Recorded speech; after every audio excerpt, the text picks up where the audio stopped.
मीरपुर नाम के शहर में तेजस अपनी पत्नी नीरू के साथ रहता था। पति पत्नी दोनों ही नौकरी करते थे। एक दिन तेजस गांव अपनी माँ के पास फोन करता है।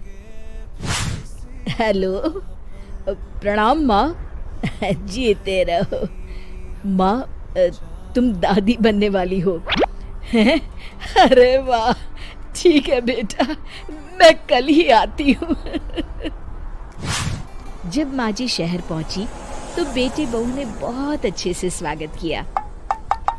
लीजिए माँ जी, चाय। अरे गर्मा गर्म पकोड़े ले आओ माँ के लिए। नीरू रसोई में गई और 2 मिनट में ही पकोड़े ले आई। जी ये लीजिए। बहू, जादू से बनाए हैं क्या? अभी तो रसोई में गई थी। यम्मी। माँ जी, शीला रसोई में पकोड़े तल रही है, मैं बस लेकर आई। हे भगवान, मेरा धर्म भ्रष्ट कर दिया तूने। अब तो गंगा जल से शुद्धिकरण करना होगा।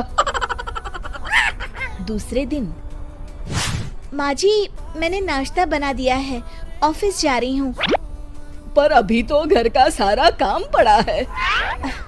शीला आती ही होगी, झाड़ू पोछा बर्तन कपड़े वो सब कर लेगी। हमारे जमाने में घर का सारा काम हम ही करते थे। जी माँ जी, आप बहुत होशियार हैं, मैं घर ऑफिस दोनों नहीं संभाल पाती। तो जरूरत क्या है घर से बाहर जाकर चाकरी करने की? वैसे भी घर का काम खुद करने से घर में बरकत आती है, समझी? पर माँ जी। पर वर कुछ नहीं, इस महीने की पगार मिले फिर ऑफिस बंद। हाँ।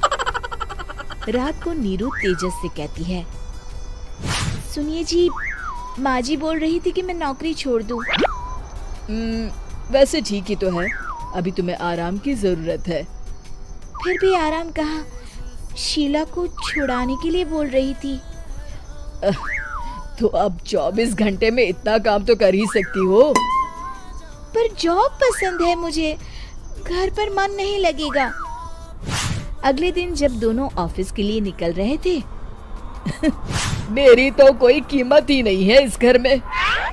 माँ जी, आजकल महंगाई बहुत है, रहन सहन भी बदल गया है, दोनों नौकरी करते हैं तभी ठीक रहता है। अच्छा, तू कहना क्या चाहती है? मेरा बेटा तुझे बिठा के खिला नहीं सकता? तू ही इस घर का खर्च चला रही है, हैं? नहीं माँ जी, मेरा वो मतलब नहीं था। मतलब खूब समझती हूँ, ये बाल धूप में सफेद नहीं किए मैंने। हाँ। अब तो ये रोज का काम हो गया था। तेजस भी रोज की झिकझिक से परेशान हो गया था।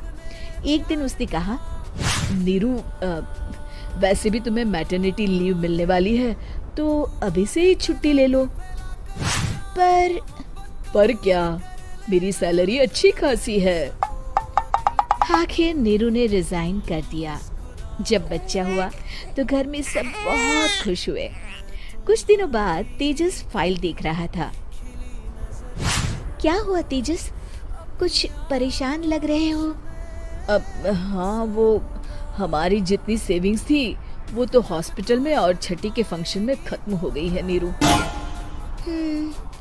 और अभी वैसे मंदी चल रही है तो मैं बोल रही थी कल मुन्ना को हेपेटाइटिस का टीका लगवाना है।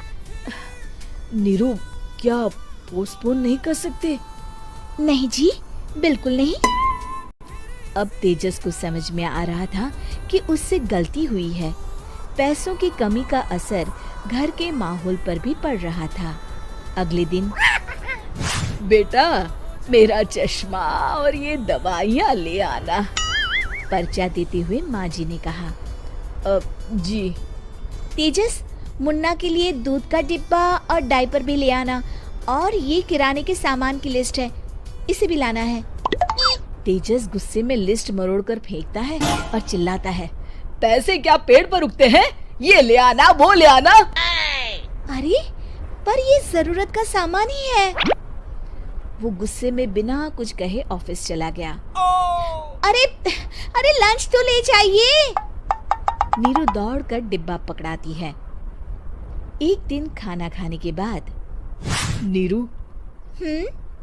अब तो मुन्ना कुछ बड़ा हो गया, तो अब तुम वापस ज्वाइन कर लो ना जॉब।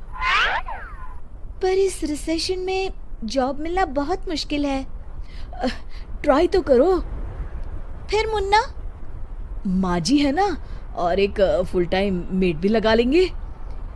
पर माँ जी, उन्हें तो पसंद नहीं।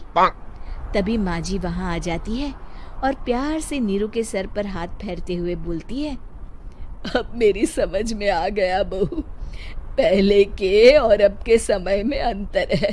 तुम काम शुरू करो, मुन्ना की जिम्मेदारी मेरी। मेरी प्यारी माँ जी। ये कहकर नीरू उनके गले लग गई। शिक्षा, परिवर्तन संसार का नियम है, हमें भी समय के साथ चलना चाहिए। उम्मीद है कि आपको हमारी ये कहानी पसंद आई होगी। कृपया हमारे चैनल को सब्सक्राइब करें और सभी अपडेट्स के लिए बेल आइकन जरूर क्लिक करें। और हाँ, वीडियो लाइक और शेयर करना मत भूलिएगा। Bye bye.